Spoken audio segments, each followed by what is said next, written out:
de semaine, nous sommes lundi et c'est la première édition de la semaine, la revue des grandes unes avec la presse qui est disponible en kiosque ce matin. Nous allons commenter en tout cas avec nos invités qui sont déjà sur ce plateau. La nouvelle expression parle de condamnation d'Ayoub Tabé, Joshua aussi et Grégoire Ouona s'affrontent. C'est le grand titre du journal ce matin. Le journal fait savoir que le secrétaire général adjoint du comité central du RDPC a épinglé Jean-Jacques Ekindi, le cardinal Toumi et Joshua aussi dans une de ses sorties médiatiques. Le vice-président du SIF lui réserve d'ailleurs une réponse musclée. C'est à lire en page 3 du journal ce matin. Le journal parle également d'assistance humanitaire à Tangandi dribble les déplacés, invités à recevoir un appui. Les sinistrés, partis de leur lieu d'accueil, ont passé toute la journée à Tchan, à attendre donc en vain la manne du président de la République. C'est en page 4 du journal. Le journal parle aussi de la crise anglophone avec Ayoub Tabé qui réagit. Le leader sécessionniste et ses 9 co-accusés durcissent le ton en instruisant d'ailleurs aux Zamba Boys de poursuivre les combats sur le terrain. C'est en page 2. Le journal s'intéresse aussi à Bamenda Bouddha avec les tarifs de transport qui explosent en raison justement des déplacements massifs des populations qui fuient les violences du nord-ouest pour l'ouest Cameroun. Les transporteurs ont d'ailleurs quintuplé les coûts. C'est en page 7 du journal disponible ce matin. Le journal s'intéresse aussi au sport avec Bamboutos de Bouddha, un nouveau président. Il a été donc porté à la tête du club aux millions de supporters lors de l'Assemblée générale tenue samedi 24 août 2024 dernier. Et c'est ce qu'on peut découvrir en page 9 du journal. Le Messager, pour sa part, parle de Yaoundé, des ténèbres à la lumière. C'est une question que se pose le journal ce matin, plongé dans le noir au lendemain de l'incendie survenu au poste BRGM de Mélène. Donc les quartiers sinistrés à l'épreuve des assurances du ministre de l'Eau et de l'Énergie. Retour annoncé du courant électrique donc le 26 août prochain. C'est ce que le journal propose ce matin. Et le journal parle également de la bataille. Les batailles donc FECAFOOT, Ligue de football professionnel du Cameroun. Bombonjoya désamorce le général Semengue. Le football camerounais à l'abattoir. C'est ce que propose le journal en page 12. On parle également de la crise anglophone. Le coup de gueule de Joshua aussi, le député de la Nation, recadre le ministre Grégoire Ouona. C'est en page 4 également ce matin. Et on parle aussi, après la condamnation d'Ayoub Tabé, péril sur la rentrée scolaire dans le nord-ouest et sud-ouest, donc dans des armes qui crépitent à Bamenda. Le dialogue toujours sans visage ni contenu, c'est ce que le journal propose également ce matin, à lire dans la presse, le Messager. Et puis le journal Émergence parle de Bamenda. Des dizaines, des milliers de personnes fuient la ville pour des raisons évoquées également par le journal, parlant de violence. Et il annonce aussi des villes mortes dès lundi prochain. Également, cette rentrée qui n'aura certainement pas lieu seront bien sûr ces Zambazuniens. Le journal qui revient donc sur la question ce matin et propose tout un article sur cette question également, pour dire également qu'il y a le bras de fer à la Fédération camerounaise de football. Donc Seydou Bomonjoya suspend le général Semengue, c'est dans le journal disponible ce matin en kiosque, tout comme le journal L'Essentiel Cameroun qui parle du tribunal militaire pour Kamto et ses lieutenants. Dossier à découvrir dans le journal de la page 5 à la page 7 du numéro essentiel disponible en kiosque, qui a également d'autres informations aussi que je vous invite à lire. Tout comme Mutation qui parle donc de Pierre Semengue avec le chant d'honneur, selon bien sûr le journal disponible en kiosque ce matin. Plus qu'une histoire de football. D'ailleurs, la réhabilitation de la Ligue professionnelle de football est donc une question d'orgueil pour le général Semengue. C'est à lire dans le dossier proposé par le journal. Mutation disponible en kiosque ce matin qui parle également de la concession du terminal à conteneurs, le PAD, le port autonome de Douala, contre-attaque justement, et avec notamment ce qui est contenu dans le numéro. Vous aurez l'occasion de parcourir l'article en question et être parfum de l'actualité. D'autres informations sont contenues dans le journal Info Matin. Parle des crises anglophones, guerre, quand la Norvège protège le terroriste Ayaba Shaw. C'est ce que le journal propose, et également avec toute l'actualité aussi pour parler de la condamnation d'Ayoub Tabé et compagnie, l'évangile de Saint Grégoire au cardinal Christian Toumi. C'est dans le journal Info Matin de ce matin. Le journal Indépendant parle également de Norvège, Amazonian Defense Force qui également.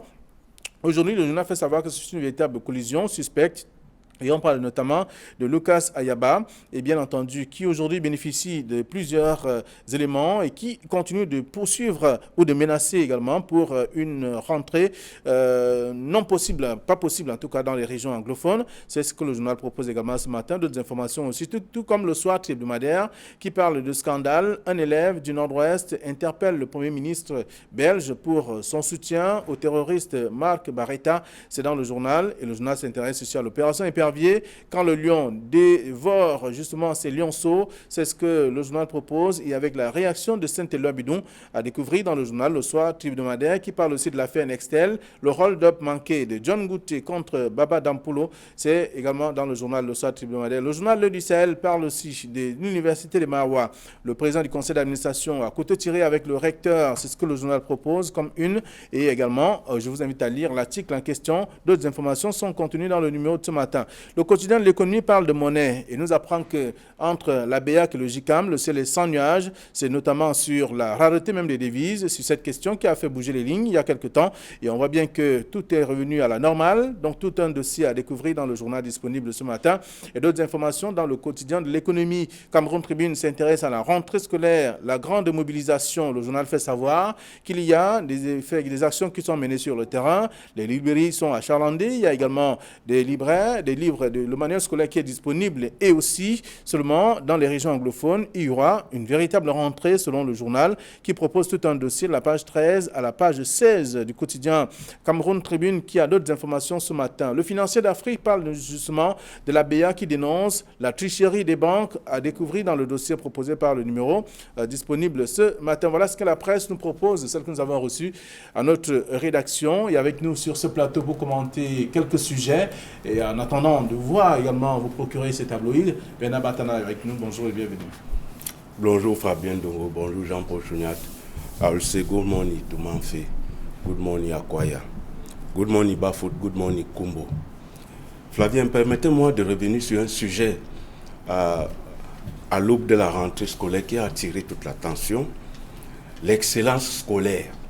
Il y a eu un déploiement des élites des différentes régions pour encourager nos jeunes élèves qui ont été les plus méritants. Moi, je pense que c'est une action citoyenne qu'il faut apprécier et encourager. Cela s'est passé notamment à Makenene, à Ndiknimeki, à Nituku, aussi bien qu'à Douala, où la communauté Banjoun a primé 500 méritants parmi les élèves, avec une sorte de colonne de dames de Banjoun pilotée par Annie Wabo. Moi, je pense que c'est des actions à encourager et à saluer. Parce que notre jeunesse, c'est le capital humain dont il faut investir. Très bien, je pense que c'est important. Oui, c'est une bonne opération qui se déroule et avec les ressortissants du nord-ouest, des régions anglophones, les déplacés. C'est une opération qu'on devrait encourager, vous l'avez dit, et c'est une bonne idée. Bonjour Jean-Paul Chouniat, bienvenue. Bonjour Flavien Valo, bonjour à Bernard Batana, bonjour à tous nos milliers de téléspectateurs. C'est une joie de vous retrouver ce matin. Oui, c'est une joie, sauf que sur ce que vient de dire Bernard Batana, c'est quelque chose à encourager, à apprécier.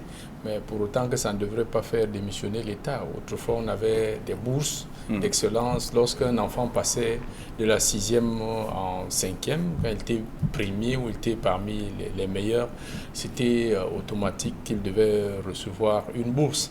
Et puis, il ne faut pas aussi oublier que dans ce vaste mouvement d'excellence scolaire, c'est aussi en même temps un paravent pour les hommes politiques, ceux qui veulent se positionner, de montrer aux yeux de la communauté qu'effectivement, ils veulent travailler pour la communauté. Donc, si on veut travailler pour sa communauté, on ne va pas attendre l'instant d'une excellence scolaire pour le faire. Donc, il y a beaucoup d'hypocrisie dans ces excellences scolaires. Donc, Fabien, on ne doit pas revenir là-dessus. Moi, je pense que ce qui est important, mais vous revenez quand même, ce qui est important, c'est le capital humain, la jeunesse, qu'il faut mobilisée, à laquelle il faut susciter une émulation. Sauf qu'après, on ne les voit pas se mobiliser aussi comme ça pour trouver l'emploi à ces jeunes. Justement, c'est ce qu'il faut penser également. Oui, c'est vrai qu'on a donné des fournitures scolaires et autres à ces jeunes, mais il faut également les conduire sur la bonne voie. Que seront-ils une fois qu'ils auront les diplômes? Très bien. Donc, on peut questionner tout ça aussi, voyez-vous. Bon, forcément, ça a été le premier sujet. Un sujet, puisqu'on parle de rentrée et école, il y a bien entendu Émergence ce matin qui parle même avec des dizaines de milliers de personnes qui fuient la ville, à la suite notamment de cette annonce qui fait état de ce qu'il n'y aura pas de rentrée dans les régions anglophones. Ce n'est pas le seul journal qui évoque le sujet ce matin. Plusieurs tabloïds s'intéressent à cette actualité. Mais le titre, quand même, fait savoir, suscite des commentaires. Donc des dizaines de milliers de personnes qui fuient la ville. Oui, et je crois que le titre de notre confrère le messager sied beaucoup, qui dit « Péril sur la rentrée scolaire ». Parce que finalement, plusieurs sons de cloche par rapport à un événement qui est la rentrée scolaire. Et vous avez lu Cameroun Tribune qui dit « mobilisation générale ». Maintenant, les autres journaux, comme vous avez parlé du journal indépendant qui parle Émergence, qui parle d'exode massif des populations du nord-ouest et du sud-ouest qui fuient les villes on parle de villes de Bamenda, Buea et Kumba, qui quittent ces villes-là pour aller dans la zone sud du Cameroun pour fuir ce qu'on a appelé les lockdowns, les villes mortes qui vont commencer demain et qui sont programmées pour une semaine. Moi, je pense que c'est une situation assez délicate et à laquelle il faut que les pouvoirs publics se penchent, vraiment, pour que la rentrée ait effectivement lieu. Qu'est-ce qu'il y a lieu de faire? Parce que si on parle de rentrée, effectivement, il faut qu'il y ait des gens, il faut qu'il y ait des élèves. Et pour qu'il y ait des élèves, il faut que leurs parents soient sur place. On ne peut pas comprendre que d'un côté, on dit mobilisation générale pour la rentrée scolaire, et de l'autre côté, ces mêmes parents avec leurs enfants font un exode massif vers les zones francophones. Ben, tout ce qui est sûr, c'est qu'on ne peut pas empêcher les hommes la libre circulation des hommes et des biens vraiment est garantie. Maintenant, ça devient un dilemme à l'approche des rentrées scolaires. Au moment où on pense que les parents devaient se faire des préparatifs dans leur lieu d'habitation pour que leurs enfants aient une rentrée assez préparée, pour me reprendre, on constate plutôt qu'il y a un exode massif des parents des zones anglophones vers la zone francophone. Ça, c'est le constat. C'est les faits. Bon, maintenant, les commentaires, ils sont libres. Est-ce que la rentrée aura lieu? Est-ce qu'elle n'aura pas lieu? That is the question. Très bien. Alors, lorsqu'on fait le tour des titres ce matin, Jean-Paul Chouniat, il y a le messager Émergence, Cameroun Tribune, Émergence qui parle donc de dizaines de milliers de personnes qui fuient la ville. On parle également de le messager qui parle de périls sur la rentrée scolaire et Cameroun Tribune qui vient tout au moins clôturer avec son titre de ce matin. Il n'y a pas de difficulté, selon bien sûr le journal, que c'est la grande mobilisation plutôt. Non, pour comprendre la une de Cameroun Tribune, vous savez que c'est un journal public dont l'orientation est évidemment de défendre, valoriser les actions du gouvernement. Donc le gouvernement s'active sur le fameux Back to School. Donc c'est normal que Cameroun Tribune n'attendait pas que Cameroun Tribune écrive péril sur la rentrée scolaire comme l'a fait le messager. Bon, maintenant, dans les faits, si on analyse de près, le titre de Cameroun Tribune paraît donc paradoxal dans la mesure où pratiquement tous les journaux indiquent qu'il y a une vague d'habitants des régions anglophones qui sont en train de migrer vers les régions francophones parce que on redoute que la condamnation, le mot d'ordre lancé par les sécessionnistes, à savoir 2 semaines de ghost town, on imagine bien, il faut bien être je vais dire léger dans la réflexion pour comprendre que c'est une blague. Donc ces populations, comprenant qu'effectivement, si on décrète 2 semaines de ghost town, ça veut dire que les familles seront à court de ressources pour se nourrir. Ça va être extrêmement compliqué. Donc, le mieux serait de quitter le plus tôt possible. Alors, dans un environnement... Les résistants, c'est qu'ils se déplacent par ces ravitailles. C'est pour ça que je dis, c'est pour ça que je dis que dans un environnement pareil, comment un être normalement constitué peut, raisonnablement constitué, peut penser qu'il y aura rentrée scolaire. Donc moi je pense que ce jeu auquel se livrent les organes de presse, ou alors à démontrer que ce qui est dit de l'autre côté est faux, je pense que ça n'aide pas beaucoup à la compréhension de la situation. Parce qu'en même temps, on a vu les images, les agences de voyage bondées de monde. Comment certains se sont même amusés à dire que ce sont les parents qui envoient les enfants, sont les retours de vacances. Mais c'est extrêmement curieux quand même. Donc, je pense que, sauf pour qu'on ne dise pas que nous on dessine le diable au mur, bon, attendons donc d'ici le 2 septembre, on verra bien. Même si la chaîne nationale ira faire des reportages dans quelques établissements scolaires protégés par les forces de défense, où il y a quelques enseignants et les élèves pour montrer qu'il y a eu effectivement rentrée. Dans le même temps, on aura aussi une majorité d'établissements scolaires où je pense qu'il n'y aura même pas l'ombre d'un élève ou encore d'un enseignant. Donc, attendons voir. Péril sur la rentrée scolaire dans le nord-ouest et sud-ouest, c'est le Messager. Et avec Cameroun Tribune, tu parles de la grande mobilisation plutôt. Oui, à la suite de Jean-Paul, je pense qu'il ne s'agit pas de dire tout simplement qu'il y aura rentrée scolaire. Ce n'est pas une incantation.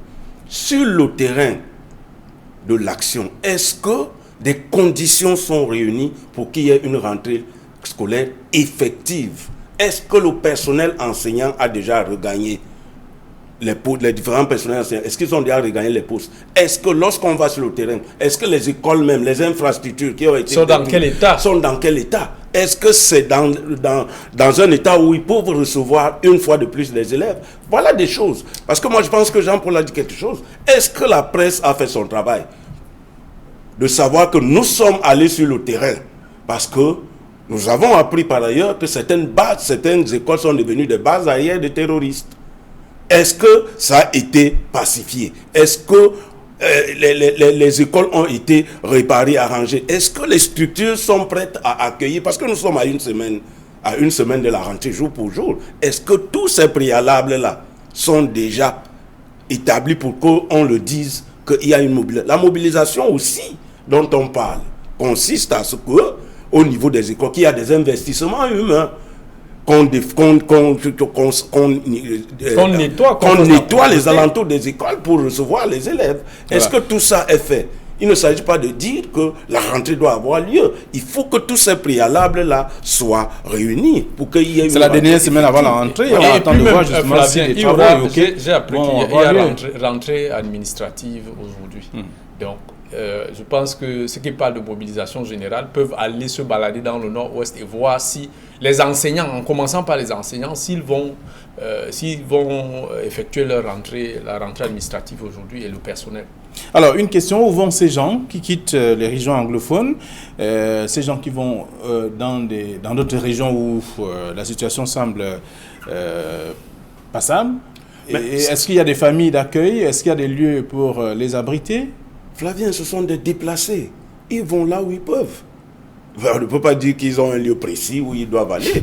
Mais il faut aller à Bonabiri. Mais voilà aussi encore un autre sujet pour la presse. Mais allons sur le terrain. Et donnons l'information sur ce que, tous ces gens qui se sont déplacés, voilà, encore une fois, il n'y a pas de suivi. Il n'y a pas de suivi. Lorsqu'on dit qu'il y a des déplacés, on s'arrête là. Mais on n'a pas donné toute l'information. Il faut dire qu'il y a les déplacés, ils se sont déplacés, ils sont allés à tel endroit. Est-ce qu'il y a la suite? Moi, je pense que c'est autant de sujets que les journaux, les rédactions doivent prendre en charge. Les déplacés de Kumba, où sont-ils partis? Que sont-ils devenus? Les déplacés de Bamenda, où sont-ils partis? Que sont-ils devenus? Où est-ce qu'ils sont logés? Comment est constituée leur vie? Voilà le travail de terrain de journaliste. Alors, le travail est fait à moitié, peut-on penser ce matin dans la presse? Bon, c'est vrai que le travail est tellement immense. Je suis sûr que d'ici là, ça va se faire. Mais je voudrais davantage insister sur un fait. Vous savez, j'ai passé 4 jours à Bamenda lors de la visite du Premier ministre. Je peux vous assurer que il y a la peur sur la ville. C'est-à-dire que vous sentez qu'à tout moment, il y a une certaine crainte, une certaine peur sur la ville. Est-ce que de cette date à aujourd'hui, rien n'a changé? Mais puisque le Premier ministre était allé là-bas annoncer qu'il devait avoir dialogue, jusqu'à aujourd'hui, il n'y a pas eu dialogue. Il y a eu plutôt des condamnations. Donc, je pense même plutôt que la situation s'est plutôt empirée. Donc, savoir où les déplacés internes vont, je peux vous assurer que si vous cherchez à savoir où ils vont, vous n'allez pas vous en sortir parce que quand on est dans une pareille situation, ce qui vous fait réagir, c'est l'instinct de survie. Vous n'avez pas la... imaginez votre maisonnée que vous adorez tant, vos meubles. Est-ce que quand il y a péril sur la demeure et que votre vie est en danger, est-ce que vous pensez à tous ces effets-là? La première chose, c'est de fuir avec votre famille, quel que soit l'endroit où vous allez vous retrouver. Donc nous avons souvent été habitués à voir dans d'autres pays comment les déplacés de guerre, comme les déplacés fuient la guerre avec du menu matériel sur la tête pour pouvoir survivre. Ils prennent généralement des destinations inconnues. Donc je pense que... l'essentiel, c'est de sortir de la zone de danger. C'est de sortir de la zone de danger. Et je peux vous assurer que même si j'étais arrivé là-bas, il n'y avait pas de crépitement d'armes que j'avais entendu. Mais quand le bus est parti de l'agence, on est arrivé à Bouddha, j'ai dû respirer un bon bout de souffle. Voilà, donc on va davantage lire ce que la presse propose comme traitement à ce sujet. Le Messager qui parle de péril sur la rentrée scolaire dans les régions, dans le nord-ouest et sud-ouest. Et Cameroun Tribune, comme bien d'autres tabloïds, s'intéresse au même sujet, tout à fait, en proposant, parlant de la grande mobilisation ce matin, parlant de rentrée scolaire. C'est à lire dans la presse. Et puisqu'on parle de ces déplacés, la nouvelle expression parle de Bamenda Bouddha aujourd'hui, les tarifs de transport qui explose carrément, tout est parti du simple au triple. Oui, on est parti de 1000 francs à 10 000. C'est des spéculations qui sont inhérentes à la situation. À des situations. Même le loyer dans les villes, tout. C'est inhérent. Tout économiquement, ça s'explique. Parce que l'agent économique, ce n'est pas le prêtre, ce n'est pas le pasteur. Non, mais lui fait la spéculation pour se faire de l'argent. Lorsqu'on est un transporteur, ben on est sur là pour se faire de l'argent. On profite, c'est ce qu'on appelle généralement des entreprises de crise. Les affaires de crise. Et puis c'est inhérent. Parce qu'en passant, il y a un journal qui a dit qu'il y a 4400 écoles fermées du fait de la crise anglophone. Est-ce que ces écoles ont été rouvertes pour qu'on dise qu'il y aura rentrée? Là, c'est une digression. Donc moi, je pense que c'est normal. C'est normal dans les affaires. Les affaires, c'est les affaires. Hein? On ne part dans une situation humanitaire où on dit, bon, voilà, on va vous transporter pour rien. Non, là, le prix du transport est passé du simple au quadruple. Parce qu'on parle de 1000 francs à 10 000. Les transporteurs bon, doivent maintenant, il faut que l'État régulateur se penche là-dessus. Il faut que le ministère des Transports soit regardant par rapport à ce genre de spéculation. Parce que ce n'est pas normal. Ce n'est pas normal en cas de crise. Mais il y a des entrepreneurs de crise dont il faut bloquer l'évolution. Oui. Alors on va penser peut-être que ces transporteurs ne compatissent pas, non, puisque ce sont des personnes déplacées qui n'ont plus rien, qui cherchent juste l'abri, qui cherchent à... Flavien Balondongo, je pense réfugier quelque part. Je pense que il y a ce qu'on appelle l'économie latérale de guerre. Et on y est. Quelqu'un qui a son véhicule, il peut vous dire que lui ne se déplace pas. Et à vous de lui proposer le gain nécessaire pour qu'il puisse se déplacer. Si vous parlez du ministère du Commerce et des Transports, oui, s'ils viennent là, ils exigent que oui, vous devez payer le transport, vous devez payer les prix. Le tarif normal, le tarif normal qui est peut-être de 1000 francs. Si un transporteur vous dit que lui il ne va pas, il ne peut pas aller transporter les gens dans la zone anglophone, vous faites comment? Vous le forcez à aller transporter. Donc l'État n'a donc qu'à affréter des bus, prendre en charge tous ces coûts-là pour permettre que les Camerounais de cette partie du pays quittent donc cette zone de guerre. Mais je dois préciser que nous semblons parler sans regarder aussi le mal à la racine, parce que j'ai lu à la une la nouvelle expression, Ayoub Tabé réagit. Et j'ai lu sa réaction où il demande aux Amba Boys sur le terrain de durcir le ton. Et quand vous voyez ce durcissement de ton qu'il annonce, et vous voyez la vague de personnes qui se déplacent, parce que les gens comprennent que ça ne va pas être la blague. 2 semaines de Ghost Town, vraiment, c'est intenable pour une population. Donc, c'est dire que j'ai même lu cette réaction où il indique que sa condamnation ne doit pas être perçue comme la fin du combat. Au contraire, c'est plutôt une motivation pour poursuivre le combat. Donc, je pense que vraiment, on gagnerait, le gouvernement gagnerait à régler cette crise le plus rapidement possible. Les questions se continuent de se poser. Le Premier ministre a fait le tour de ces deux régions. On avait annoncé le dialogue. Qu'est-ce qui bloque dans ce dialogue? On a suivi dernièrement le cardinal Toumi prendre il avait pris une initiative. Le pouvoir n'a pas prêté une oreille attentive à cela, puisque jusqu'à aujourd'hui, on n'a rien vu. On se demande finalement, mais j'entends tous les jours, même les membres du parti au pouvoir, dire que non, tout Camerounais soucieux de résoudre la crise anglophone peut apporter sa contribution. Mais finalement, de quelle contribution parlons-nous? Vraiment, cette situation est très embarrassante pour le pays. Alors, c'est également l'un des titres de la nouvelle expression parlant justement de ces déplacés aujourd'hui et avec le coût de transport qui est passé du simple au double. On voit qu'Ayouk Tabé qui réagit à la suite de tout ça, pas forcément, c'est plutôt à la suite de la réaction d'Ayouk Tabé que les choses essaient d'évoluer négativement, on va le dire. Moi, je pense que c'est une situation d'autant plus embarrassante qu'elle inspire, par exemple, un titre d'un papier. Qui gouverne à Bamenda? Qui gouverne à Bouéa? Parce qu'on a d'un côté le gouverneur qui dit que la situation est normale, l'école va reprendre. De l'autre côté, le leader des séparatistes qui dit durcissez le ton. Et du coup, les populations libèrent. Les peuples. Qui gouverne donc à Bamenda? Qui gouverne donc à Bouéa? Il faut que l'État régalien prenne les rênes dans ces zones-là. Parce que je pense que au lieu de spéculer sur savoir, on a baissé, on a augmenté le tarif, il faut que l'État régalien reprenne sa place à Bamenda et à Bouéa. En tout cas dans les zones du nord-ouest et du sud-ouest. Parce que on est devant un dilemme, celui de savoir qui gouverne réellement là-bas. Si Sissoko Ayouk Tabé, qui a pris un emprisonnement, peut à partir de la prison donner des injonctions, des instructions et qu'on les respecte, mais c'est à quoi se poser des questions, de savoir qui réellement gouverne à Bamenda, qui gouverne à Bouéa. Ça, c'est une question qui reste posée.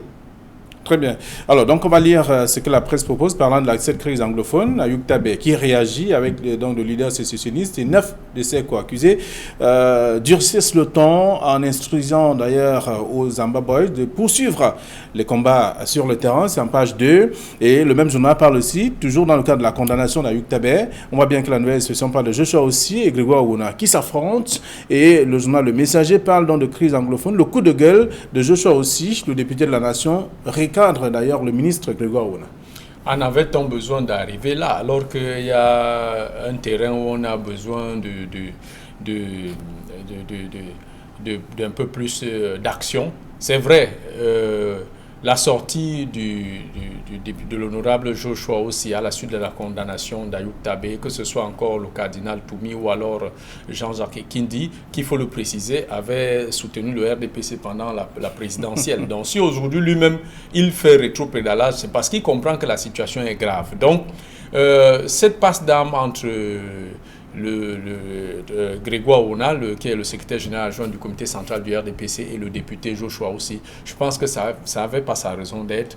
Le ministre Grégoire Ouna n'avait pas besoin d'en rajouter. C'est normal, ce sont des Camerounais qui ont réagi face à une situation qu'ils vivent. Donc je dis que même leurs alliés, Jean-Jacques Kindi à la présidentielle. Mais seulement, le ministre Grégoire Ouna estime que les mots utilisés par Joshua aussi, et bien entendu le cardinal Christian Toumi, ne sont pas des mots à ramener la paix. Mais vous avez lu la réplique de Joshua aussi. Est-ce qu'il a été cohérent du début jusqu'à la fin dans ce qu'il dit? Il dit qu'il vit mieux cette crise que quelqu'un qui est à Yaoundé. Donc, c'est pour dire quoi? Il ne faudrait pas que pour des raisons politiques, une situation qui est déjà suffisamment pourrie, qu'on en pourrisse davantage. Si vous avez lu la mise au point, le droit de réponse de Joshua aussi, la réplique de Joshua aussi, je pense que c'est une réplique qui est toute logique. Peut-être que, comme nous sommes dans une passe d'armes, peut-être le ministre Grégoire Ouna va aussi répliquer. Attendons voir.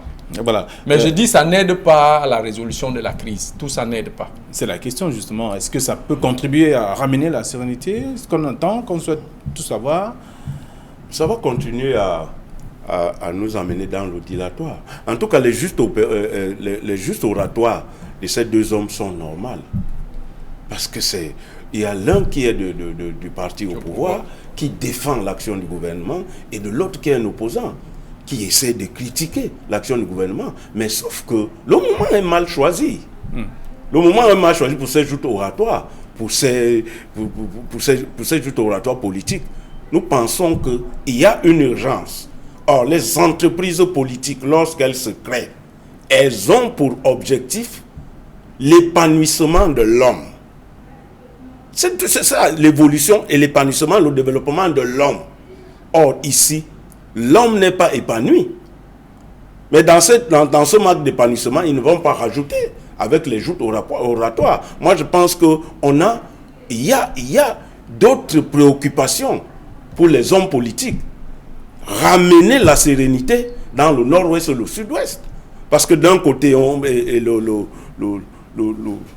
vice-président du SDF parle d'un procès, parlant de la condamnation d'Ayuk Dabé, d'un simulacre de procès. L'autre dit que non, mais le mot est fort. Il fallait peut-être adoucir le mot parce qu'il y a des formules de recours par rapport à ça. Moi je pense qu'on ne devait pas arriver à ce niveau-là. C'est d'autant plus que le problème anglophone, c'est un problème politique. La réponse à ce problème-là devait être politique. On a ramené ce problème dans la justice. Ça crée cet imbroglio que ça peut créer. Et je pense que le consensus, ce n'est pas demain la veille. D'accord. Alors, on parle des simulacres de justice, on parle de verdicts ridicules, grosses farces, des mots qui, c'est vrai, selon le journal, ne permettent pas aujourd'hui d'avancer dans l'appel, le dialogue et autres... Non, ce n'est pas que si on avait dit que c'était un bon procès, ça allait résoudre la crise qui se pose. C'est un élu de la nation, un homme politique, qui peint une situation qui est réelle. Il donne des éléments. Quand il indique que le collège des juges militaires est constitué essentiellement des francophones. Vous savez très bien qu'en ce moment, il y a une commission de bilinguisme qui a été mise sur pied pour promouvoir le bilinguisme. Comment comprendre que dans un pays bilingue, qu'on ait un collège de juges uniquement francophones pour juger des anglophones? Ce sont des éléments, des arguments qu'avance l'honorable Joshua aussi, qui à tout point relié semble fondé. Donc c'est pour dire que le secrétaire général adjoint du comité central du RDPC n'avait pas besoin de faire cette sortie pour danser. Le cardinal est une personnalité morale, donc c'est de son droit. Il est un homme de Dieu, il ne peut pas voir cette situation pourrie et continuer de rester de marbre. Si tant il est vrai que les hommes de Dieu sont ceux qui détiennent plus ou moins la vérité, mais son devoir c'est par acquis de conscience, il doit faire cette sortie pour dire que ça va mal, pour secouer les consciences. Donc je pense que le ministre Grégoire Ouna n'avait pas besoin de faire cette sortie. Demain, le porte-parole du gouvernement va aussi faire une sortie, ainsi de suite. On ne vit que ça depuis, alors que le problème de fond, il est là. Très bien. Alors, donc, les lecteurs vont lire également ce que la presse propose à ce sujet. On va parler du sport avec... Valo, il y a un autre élément. Voilà, on a toujours la une de la Nouvelle Expression. Il y a les déplacés dans le département de la Maine-Noire qui se plaignent. Il y a une cérémonie de remise de dons qui était prévue. Le ministre Atangandji devait être là-bas. Ils ont attendu toute la journée. D'autres sont partis des coins reculés de la Maine-Noire pour rallier Tchang. Ils sont arrivés la veille. Ils ont passé toute une journée là. Donc, le ministre n'est pas arrivé. Qu'est-ce qui peut expliquer ça? Vous voyez, donc, c'est de quel assistant humanitaire parle-t-on finalement? Donc, et puis, vous voyez, il y a même les autorités qui étaient très en colère. Toute la logistique qui a été mobilisée, les services traiteurs, les tentes, les bâches et tout, les locations nous ont faites. Qui paye la note? Les autorités de la région devraient également savoir pourquoi le ministre n'est pas venu et passer le message aux populations qui attendaient. Mais pourquoi le faire attendre toute une journée quand même? Ce sont des déplacés. Peut-être qu'ils n'ont pas droit au chapitre. Non, moi je pense que c'est d'autant plus sérieux que les gens doivent mettre des structures telles que quand on est au Cameroun, on se sent à l'aise au Cameroun, on se sent à l'aise chez soi. La crise anglophone, la résolution de la crise anglophone devient une urgence. Et il faut que cette urgence-là soit résolue pour qu'on ne vive pas ce genre de situation. On a redit ici sur ce plateau, c'est une priorité pour le Cameroun. On ne peut pas comprendre qu'au moment où on dit, on prône le dialogue, on ne peut pas comprendre au moment où on prône le pardon, on puisse procéder aux condamnations. Les gens vont dire, oui, mais ils ont tué, ils ont fait ci, ils ont fait ça. C'est un problème politique auquel il faut trouver une solution politique. Sinon, on va toujours avoir des déplacés comme à Tchang qui seront livrés à eux-mêmes. D'accord. Nous recherchons tous la paix et nous voulons simplement qu'il y ait ce dialogue, que ce dialogue se tienne et qu'on trouve des solutions à cette crise qui secoue les régions anglophones depuis un peu plus de 3 ans déjà aujourd'hui. Et là, on devra comprendre également ce que la presse a réservé comme traitement à ce sujet. C'est sous différents angles également ce matin. On va parler sport avec Mutation qui parle de Pierre Semengue, le champ d'honneur, c'est ce que dit le journal, parlant notamment de cette décision qui a été prise par la Fédération camerounaise de football de dissoudre la Ligue de football professionnel. Mais dès l'annonce, Pierre Semengue a estimé qu'il fallait simplement ne pas s'intéresser à ce que dit l'Africa Foot, mais continuer à travailler en toute sérénité. Et le titre également de Le Messager, Bataille Africa Foot, Ligue de football professionnel, Bobo Ndjea désarme le général Semengue. Oui, Bobo Ndjea désarme le général Semengue. Bon, vous savez aussi qu'un général d'armée n'abandonne jamais. Donc je pense qu'on est entré, nous sommes, si vous voyez bien le titre le sous-titre du journal Le Messager qui dit le football camerounais à l'abattoir. C'est parce que l'avenir, les jours qui suivent vont être assez rudes pour le football camerounais. Déjà hier, il y a les 2 représentants africains, camerounais aux compétitions africaines qui ont été éliminés. Ce n'est que ainsi... la conséquence de tout ça. Oui, la manifestation de ce que le football camerounais ne va très mal. Ok, le président de l'Africa Foot a suspendu donc la Ligue de football professionnel qui vitalement dépend de cette FECA Foot. Donc, je dis simplement que le général n'a pas respecté tout ce que devrait faire une ligue de football professionnel. Mais nous sommes d'accord. N'oublions pas dans quel environnement nous vivons. Le faire aussi facilement, c'est ignorer d'où vient le général Semengue. Il était arrivé à la tête de la ligue en 2011, non pas par la voie des urnes, hein, par la volonté du président de la République, lui a dit allez gérer cette affaire. Il est arrivé, il s'est installé, il a voulu mettre au pas, comme on met les hommes dans les rangs, mettre les présidents de club au pas, ça n'a pas marché et cette résistance continue jusqu'à aujourd'hui. Donc, dans ces différents trafics d'influence, ces batailles, je ne veux pas dire bataille de positionnement, mais il est clair que le premier perdant, on ne va pas le dire comme le cas de la crise anglophone, mais c'est les footballeurs. Il y a eu 2 footballeurs qui sont... Dites-vous bien, qui joue un championnat professionnel. Le championnat camerounais est un championnat professionnel. 2 professionnels qui sont allés jouer les championnats de quartier dans une zone en insécurité au nord-ouest. 2 ont perdu la vie parce que leur quart de retour a été attaqué et 4 ont été kidnappés. 2 ont voulu jouer au héros, ils ont pris la fuite, ils sont tombés dans un cours d'eau où ils ne savaient pas nager, ils sont morts noyés. Donc, imaginez un peu ce scénario-là. C'est pour dire que ce qui est en train de se passer à la Ligue de football professionnel du Cameroun et à la FECA Foot, on a envie de dire, c'est simplement le reflet de ce que nous vivons au Cameroun. Prenez la vie politique. Quand vous analysez la vie politique, elle ressemble à quoi? Vous prenez, pourquoi voulez-vous que la vie... la santé. Vous prenez la santé, vous prenez le monde des artistes. Voilà, vous prenez le monde des artistes. Donc, ce n'est pas le sport qui devrait en être épargné. Donc, on semble être dans une situation de délitement total de la société. D'accord. Nous sortons de l'émission. Bernard Batana, un général n'abandonne jamais, c'est ce que dit le journal, parlant de Pierre Semengue, qui réagit à ce que la fédération... On a salué l'avènement de la Ligue professionnelle de football parce qu'elle devait constituer une pépinière des jeunes talents qui devaient aller à l'assaut du football mondial et défendre les couleurs du Cameroun. Autant on est offusqué que cette ligue professionnelle soit suspendue, au-delà des querelles entre les hommes. c'est le football camerounais qui rentre dans une nouvelle ère de turbulence. Très bien. Donc on Parce voit qu'il n'est pas exclu aussi que le ministère des Sports, qui donne l'agrément à la FECAFOOT, retire aussi son agrément. Voilà. Donc nous vous laissons le soin d'aller lire ce que la presse propose face à ces différents fronts. En tout cas, on voit bien qu'il y a des fronts à tous les niveaux, que ce soit sur le plan politique, le sport, la santé et autres. Donc nous vous laissons le soin. Demain, 9h20.